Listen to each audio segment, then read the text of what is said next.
आदित्य वर्मा अन्वी के पास बेड पर उसके सिरहाने बैठ गया। उसने अपना एक हाथ धीरे से अन्वी के सिर पर रखा और उसके बालों को सहलाने लगा। आदित्य एकटक अन्वी के चेहरे को देखने लगा, जिस पर बेहोशी में भी दर्द की रेखाएं साफ झलक रही थीं।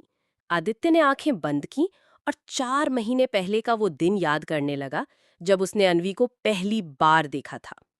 फ्लैशबैक। 4 महीने पहले आदित्य अपनी गाड़ी से ऑफिस जा रहा था। रास्ते में भीड़ होने के कारण ड्राइवर राजवीर ने गाड़ी रोक दी। आदित्य, क्या हुआ, गाड़ी क्यों रोकी? राजवीर, सर आगे जाम है। कालू, देखो तो क्या हुआ है।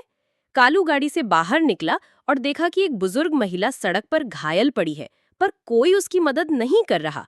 कालू ने तुरंत ये बात आदित्य को बताई और आदित्य ने उसे महिला को हॉस्पिटल ले जाने का आदेश दिया।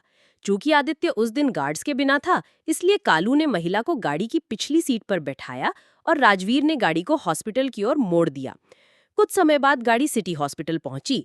कालू और राजवीर बुजुर्ग महिला को अंदर ले गए और आदित्य बाहर ही टहलते हुए फोन पर बात कर रहा था। तभी अचानक किसी ने आदित्य को खींच लिया। संतुलन बिगड़ने से वो उस इंसान के ऊपर गिर पड़ा। जब उसने चेहरा देखा तो देखता ही रह गया। मासूम चेहरा, गुलाबी होंठ, आंखें बंद। वो कोई और नहीं, अन्वी तिवारी थी। अन्वी ने उसे एक तेज रफ्तार से आती गाड़ी से बचाया था। जब आदित्य उसकी आंखों में डूबा हुआ था, तब उसने धीमे से पूछा, आप ठीक है? कहीं लगी तो नहीं?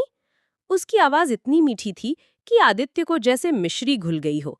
तभी कालू और राजवीर भी भागते हुए आए। कालू, भाऊ, आप ठीक है? आदित्य होश में आया और देखा कि अन्वी अब वहां नहीं थी। वो दूर एक आदमी के साथ जा रही थी। वो आदमी था राजेंद्र तिवारी, अन्वी का मामा। राजेंद्र, मैंने तुम्हें वहां खड़े रहने को कहा था, इधर क्या कर रही हो? अन्वी, मैं तो वहीं थी मामा जी, पर आप बहुत देर से नहीं आए तो। इसके बाद आदित्य ने अन्वी को बहुत ढूंढा, लेकिन ना उसका नाम पता था, ना ठिकाना। हॉस्पिटल वापस वर्तमान में। अन्वी नींद में बड़बड़ा रही थी। मत मारो, दर्द हो रहा है। आदित्य ने उसे गोद में उठाकर शांत किया, लेकिन उसके हाथ से ड्रिप निकल चुकी थी और पैरों से फिर खून बहने लगा। जब अन्वी को होश आया तो उसने डर में हाथ में वास उठा लिया। आदित्य उसे समझा रहा था, अन्वी प्लीज शांत हो जाओ, मैं हूं तुम्हारे साथ। धीरे धीरे वो शांत हुई और आदित्य ने खुद उसके जख्मों की ड्रेसिंग की। उसके पैरों की हालत देखकर आदित्य की आंखें भर आईं। उसने अन्वी के जख्मों पर मरहम लगाया, पट्टियां बदली। कालू और राजवीर ने उसके मामा मामी राजेंद्र तिवारी और शारदा तिवारी पर शक जताया। आदित्य, तो फिर देर किस बात की? उठाओ इन्हें और पता करो ये झोल क्या है।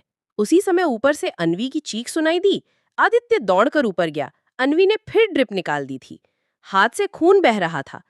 आदित्य ने उसे शांत किया और फिर धीरे से अपनी बाहों में उठाकर बेड पर बैठा दिया। अन्वी अभी भी डरी हुई थी, खासकर कालू और राजवीर को देखकर। आदित्य, वो मेरे भाई जैसे हैं, तुम्हें कुछ नहीं होगा, आराम करो। नर्स को आदेश देकर वो नीचे आ गया। दूसरी तरफ एक बड़ा घर, जहां बैठकर राजेंद्र तिवारी और शारदा तिवारी बात कर रहे थे। शारदा, अगर अन्वी नहीं मिली तो युवराज मेहता हमें छोड़ने वाला नहीं। राजेंद्र, हाँ, उसने अन्वी से शादी के लिए हमें मोटी रकम दी थी। वो तो अच्छा हुआ कि अन्वी रोज उस हैवान युवराज मेहता से पिटती नहीं, पर अब भाग गई तो हम क्या करें? प्लीज नेक्स्ट पार्ट के लिए लाइक एंड सब्सक्राइब जरूर करें।